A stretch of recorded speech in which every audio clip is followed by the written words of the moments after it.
Music is transformative. It can provoke, inspire, uplift, or just makes us want to dance. Today, on our special music episode, we're going behind the tunes with African artists who are creating new sounds and remixing old notes, from the 77% to the global stage. Welcome to the show. With me, Okeri Ngushinado. Coming up, we meet Nigerian and German musicians who fuse the rhythms of afrobeat with notes of classical music. Then we catch up with South African Amapiano star Durban Gogo.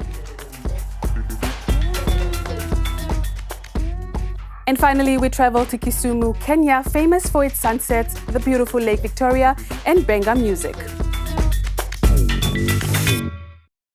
Regarded as the world's biggest live music event, the Eurovision Song Contest is hard to miss. It has everything, and I do mean everything: insane costumes, fireworks, and breathtaking performances. This year, Switzerland is hosting. But interestingly, while Eurovision gathers performance from European countries, you don't have to be born in Europe to compete. Which is why Claude Kiambe from the Democratic Republic of Congo gets to represent the Netherlands with his song C'est la vie. Let's take a look.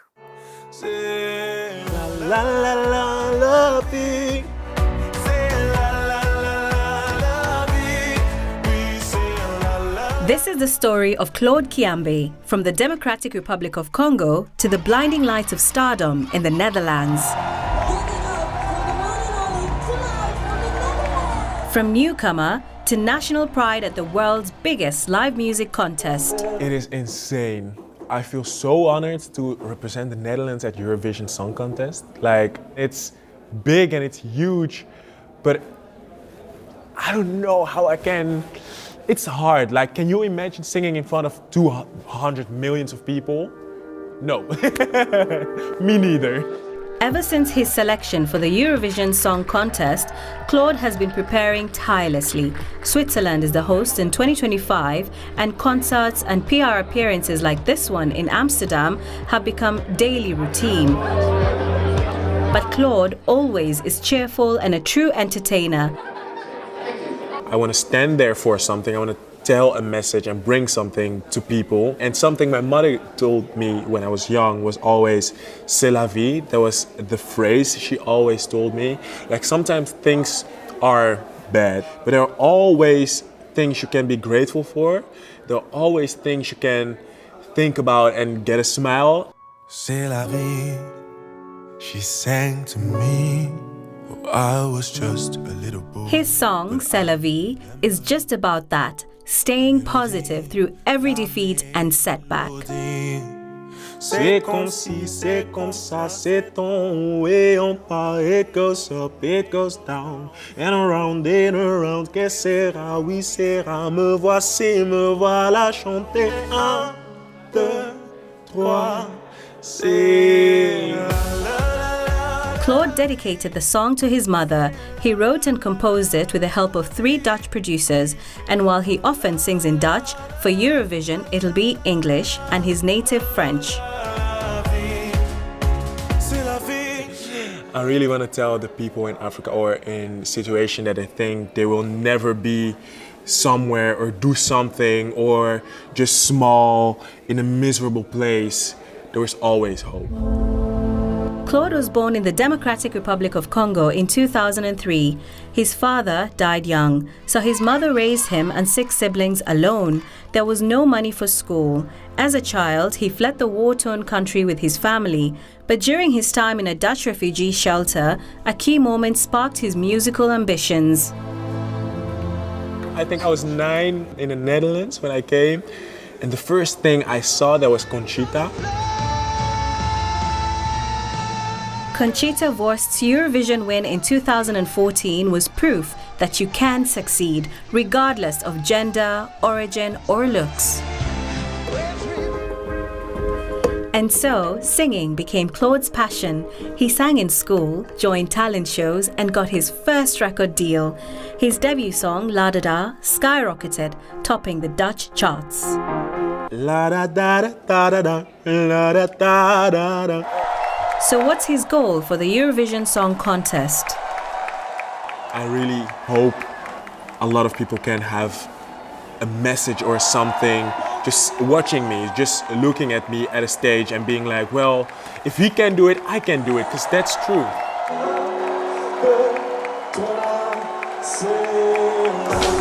And if he does not win at Eurovision, Claude will stay positive and not give up, sticking to his motto, C'est la vie.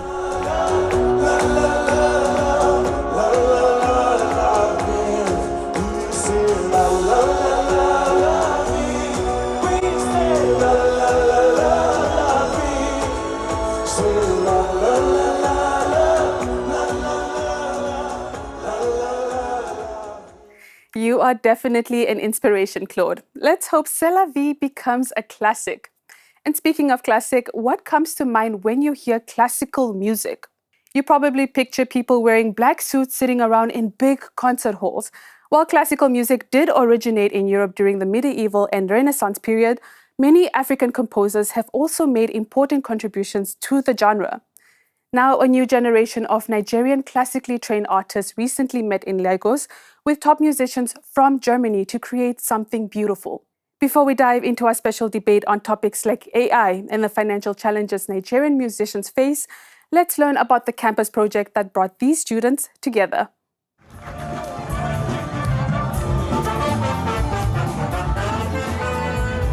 The Campus Project, launched in Germany in 2001, unites classical music students from around the globe. This year, German students took their talents to Nigeria's vibrant city, Lagos. The up-and-coming classical musicians brought new life to composer Ludwig van Beethoven's masterpieces.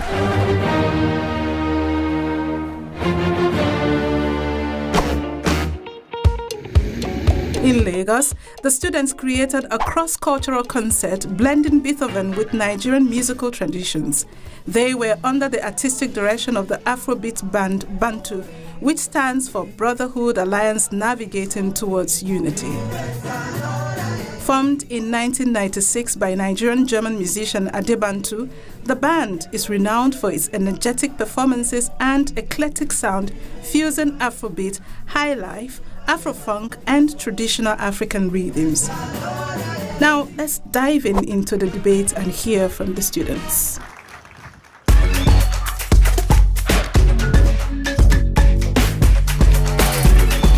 Hello and welcome to DW 77%. My name is Victor and we're live in the bustling city of Lagos, Nigeria.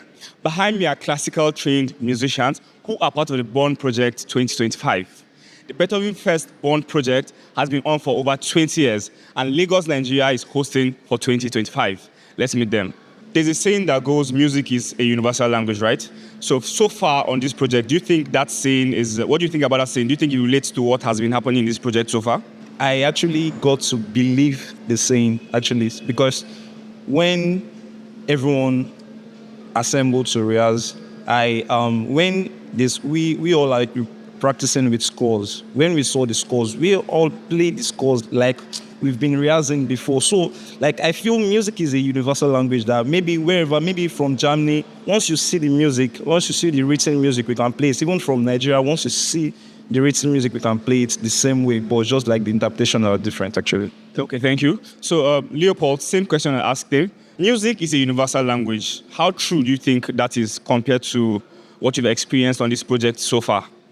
I think it's a very universal language, and especially rhythm. Everyone experiences rhythm in one or the other kind.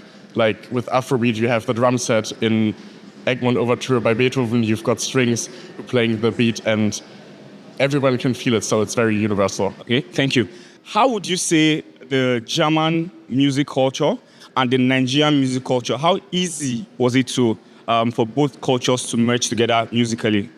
I think because we are all speaking the same language, which is music, that make it easy, and joining together, collaborating together, make it more rich in sound.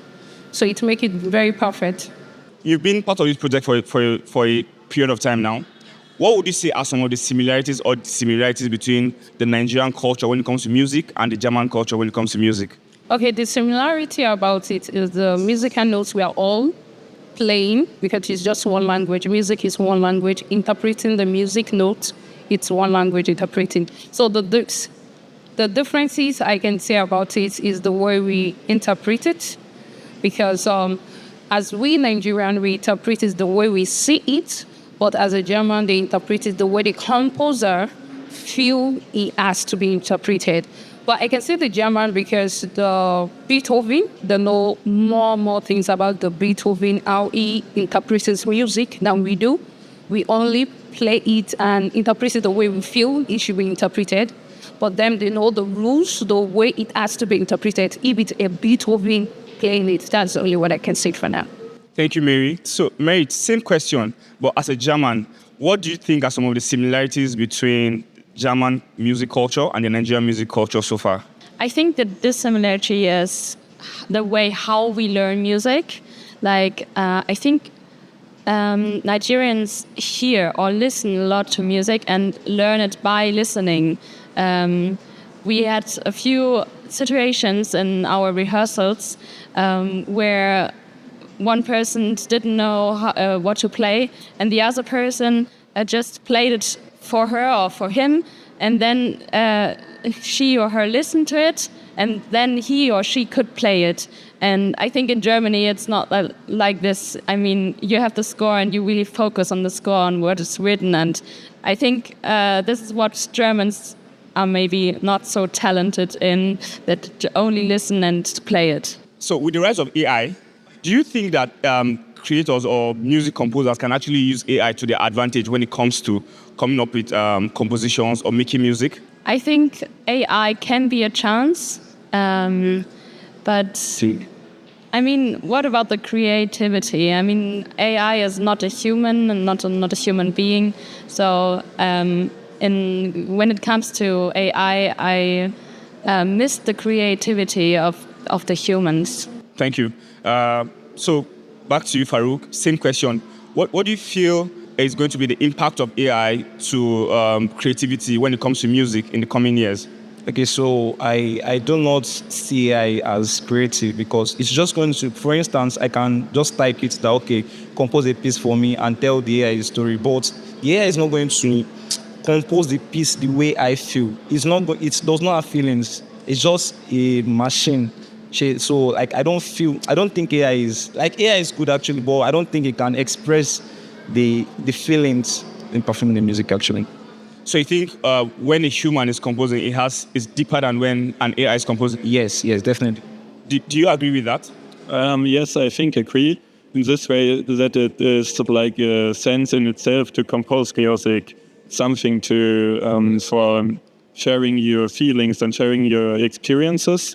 And if AI is doing it, it's nothing. You know, it doesn't serve anyone. Okay. Thank you. What are some of the biggest challenges that you face as a creative in Nigeria? One of the biggest challenges we face in Nigeria is financial support for music, and we don't have infrastructures for classical music, especially in Nigeria. We don't at all. Though we have just Muson, which it's left giving the infrastructure is not there compared to what we have in Germany and what we've seen online on signing recitals or and concert hall. So I feel financial support mostly. Financial support. Okay, thank you. So let me come to you. What are some of the biggest challenges you face as a music creative in Germany? I think in Germany the educational system is actually very good for musicians. So that's very nice. It's not a problem, but what I experienced here, I think what we lack is that as classical musicians, we don't really learn how to do this improvisation and do music more spontaneously, just like people here do it, maybe. So when it comes to improvising music, I feel like a lot of us have these inhibitions to do it, because everything in Germany in our music has to be like just perfect and how it's written, but so we sometimes lose that creativity. Thank you. So back to you, as a creative in Nigeria, so classical music is not very big in Nigeria, we know that, right? So how do you think what's the future of classical music from what you've seen in Nigeria? Do you think it's something that can actually stand as side to side with Afrobeat in Nigeria in the coming years? Honestly, I would say in the coming years, classical music can't really stand, except we collaborate. Like there's a collaboration with classical music and Afrobeat, just like what we did here.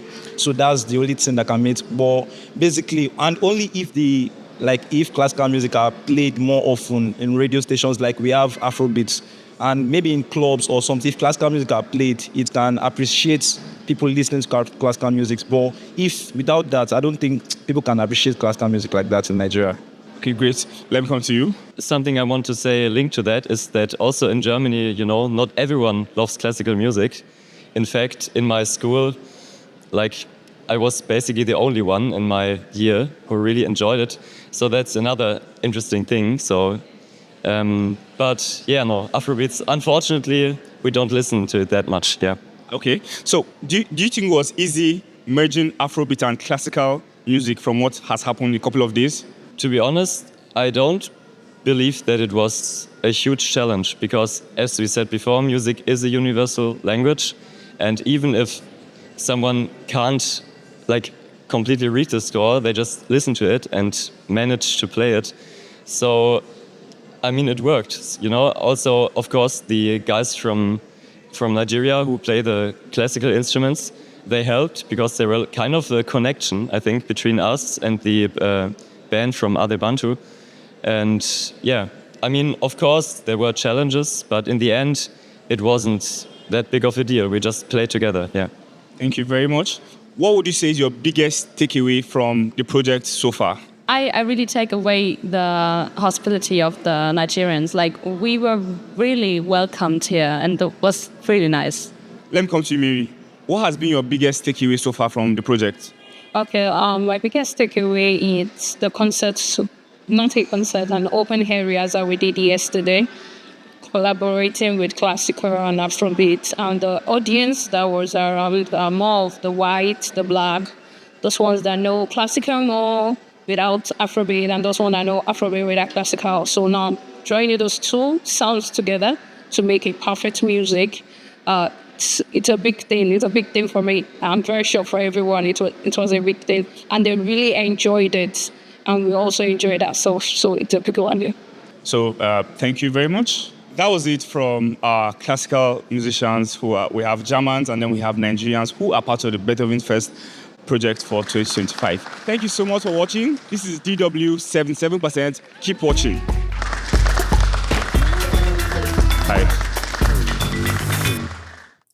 Now, those students prove that classical music and Afrobeat can blend beautifully together. But what about a little Amapiano? Maybe our next guest can take on that challenge. Mandisara Debe, better known as Durban Gogo, brings big energy and good vibes to her DJ sets. Her tracks are known across Africa, the US, and Europe. We caught up with her for this exclusive chat.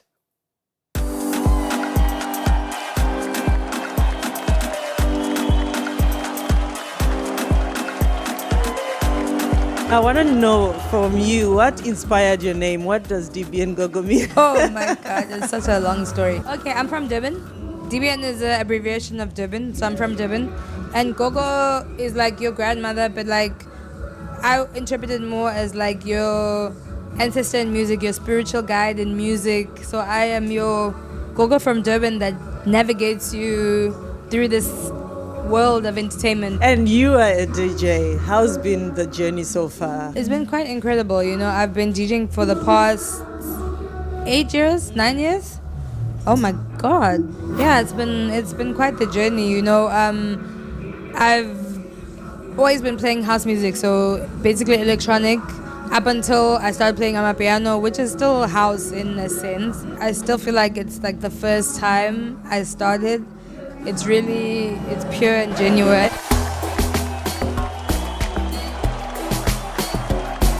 And how does it feel being in a male-dominated industry as a DJ? I really want more girls to join. You would think with the attention that a lot of the women DJs have now that there's an influx of women, and there really isn't. I still need more people to break down those barriers, come and join us and be there so that we can have and take up more space. You know, men still underrate us. They still see us as less than or not worthy. You're meant for the other room. Yeah, or only. we can only do this. Yeah. We can't do both things at the same time. But you know what?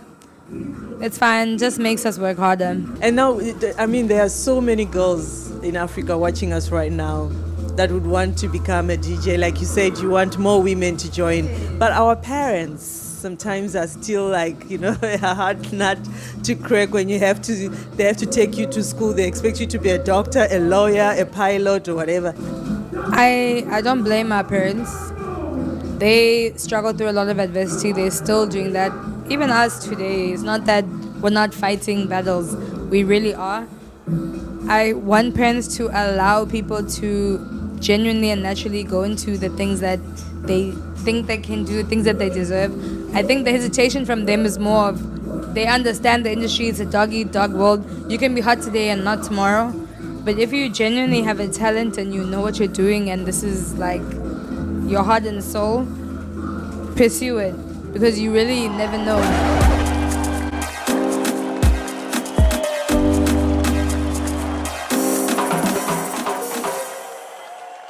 And I'm sure Durban Gogo will be topping that energy when she plays at Afro Nation this year.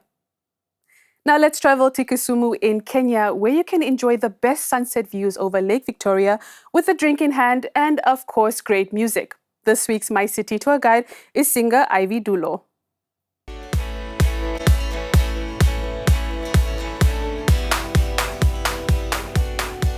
Hi guys, my name is Ivy Dulo, coming to you right from the shores of Namlolwe, all the way from Western Kenya. And you're watching DW 77%, and this is my city, Kisumu! Kenya's third largest city sits on the banks of Africa's biggest lake. A cultural capital for the country's Luo people, Kisumu is known for fresh fish, stunning sunsets, and irresistible Benga rhythms. I love my city, Kisumu, because it's a very beautiful place. As you can see, we have the lake, we have the hills that surround us, and we have amazing people. People are very friendly. So when it comes to music in Kisumu, Kisumu has produced so many great legends. An example is the late Ayubo Gada, who took our music all the way to Hollywood. I love music. It's who I am. It defines me. I feel free because you know something about music. When it hits you, you feel no pain. Kisumu's growing population has put a strain on its most precious natural resource. The degradation of Lake Victoria, or Namlolwe as the locals call it, caused Ivy's music to take a turn. So for us, this lake has been a source of our livelihood. It has also a connection with our culture and our economic growth as people in Kisumu. But sadly, since last year, it's been facing a lot of threats. The lake started having lots of plastics in it, making the lake die to an extent where fish don't have food anymore. So that's the reason as to why I decided to be an environmentalist in Kisumu and just clean our lake.